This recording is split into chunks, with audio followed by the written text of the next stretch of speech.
안녕하세요. 김동관 PD입니다. 오늘은 여러분들과 함께 재택근무 관련된 내용을 여러분들과 공유하겠습니다. CNBC에서 나온 인터뷰 내용인데요. 지금 현재 미국 전체 근무자 중에 41.8%가 완전 재택근무를 하고 있다라고 그렇게 얘기를 하고 있고요. 2025년이 되었을 때는 3,620만 명의 팬데믹 전보다 87% 많아진 재택근무자가 형성이 될 것이다 라고 그렇게 얘기를 하고 있습니다. 이에 대해서 에이퀀트의 CEO인 존 청과 함께 인터뷰를 한 내용인데요.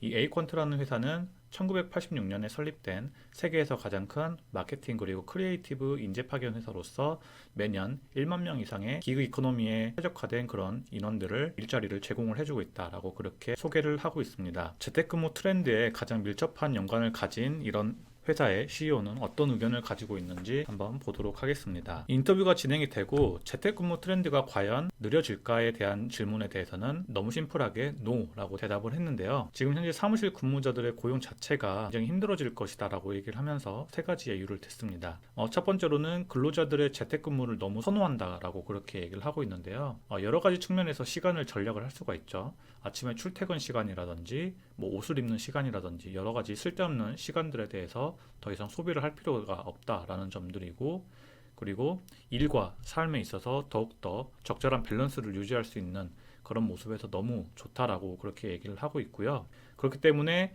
회사에서는 재택근무가 만약에 없다라고 하면은 회사 자체에서 인재를 고용할 때 굉장히 불이익을 발생할 수도 있다라고 그렇게 얘기를 하고 있고요. 지식 기반 근로자들은 이미 회사에 재택근무 관련된 주도권을 잡은 상태라고 그렇게 얘기를 하고 있습니다. 두 번째로는 재택근무 활성화로 인해서 근로자 채용 시장도 훨씬 더 커졌다라고 얘기를 하고 있는데요. 이런 원격근무, 재택근무 자체가 코로나19로 인해서 굉장히 촉발이 되었죠. 그 후에 고용 가능 인력 시장이 기존의 좁게는 한 나라, 더 크게는 전 세계적으로 특정 업무에 맞는 인원이 있다라고 하면 충분히 인원을 고용을 할 수 있는 시장이 되어서 인력 시장 자체가 굉장히 더 커졌다라고 그렇게 얘기를 하고 있습니다. 예를 들어서 디트로이트에 있는 자동차 기업이 능력 있는 기술직 근로자를 찾기가 굉장히 힘들었었는데 이제는 굉장히 쉽게 찾을 수 있다라고 그렇게 얘기를 하고 있습니다. 세 번째로는 비용적인 측면인데 너무 쉬운 내용이죠. 사무실이나 점유 공간이 굉장히 많은 비용을 차지하는 것을 알고 계신 텐데요. 존 청은 점유 공간 비용이 인건비의 5에서 10%나 차지한다라고 그렇게 정확한 수치까지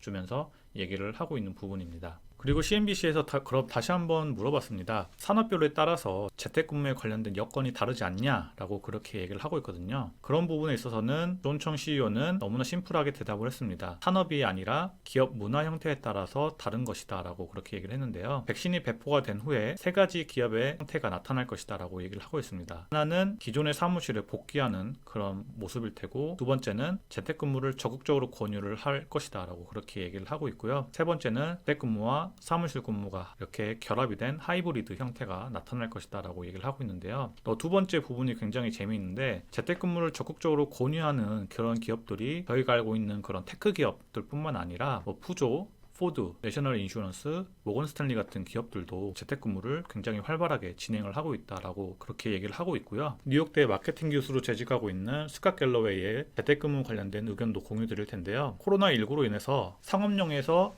주거용 부동산으로 1조 달러가 넘는 규모의 자산이 이렇게 다시 한번 이동을 했다라고 그렇게 얘기를 하고 있습니다. 한때 사무실과 통근에 투입되었던 그런 자본들이 결국엔 어디로 투입이 되느냐? 주택을 개선하는 데 쏟아질 것이다 라고 그렇게 전망을 하고 있고요. 그래서 합판이나 주거용 부동산 시장 가격이 계속 최고치가 되었다라는 사실은 또 알고 계실 거라고 믿습니다. 그래서 오른쪽 표를 보시면 수익률이 계속해서 상승하고 있는 그런 기업들은 펠로톤, 럭셔리 가구를 판매하는 레스토레이션 하드웨어, 홈디포, 로스, 무선 스피커를 판매하는 소노스 같은 기업들이 선전을 할 것이다 라고 그렇게 얘기를 하고 있고요. 메리어트나 사이먼 프로퍼티 같은 기업들은 하락세를 보일 것이다 라고 다시 한번 얘기를 하고 있습니다. 그리고 굉장히 재밌는 내용인데요. 에어비앤비가 재택근무에 관련돼 있어서 또 한 번의 전략적 진화를 발휘할 것이다 라고 그렇게 얘기를 하고 있는데요. 여러분들이 알고 계시는 것처럼 에어비앤비가 단순히 숙박시설을 넘어서서 코워킹 스페이스로도 이렇게 전략적 진화를 하고 있다라고 그렇게 얘기를 하고 있습니다. 빅워커나 프리랜서 그리고 원격 근무의 증가가 코워킹의 급증을 이끌 것이고, 결국에는 이에 대해서 에어비앤비는 단순한 숙박시설뿐만 아니라 코워킹 스페이스까지 제공을 할 수 있는 이런 트렌드에 가장 잘 대처할 수 있는 위치에 나아갈 수 있다라고 그렇게 얘기를 하면서 에어비앤비에 대해서 다시 한번 굉장히 좋은 전망을 내놓았습니다.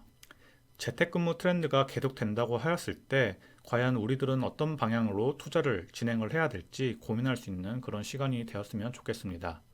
네, 다음에는 더 좋은 소식 가지고 찾아뵙도록 하겠습니다. 감사합니다.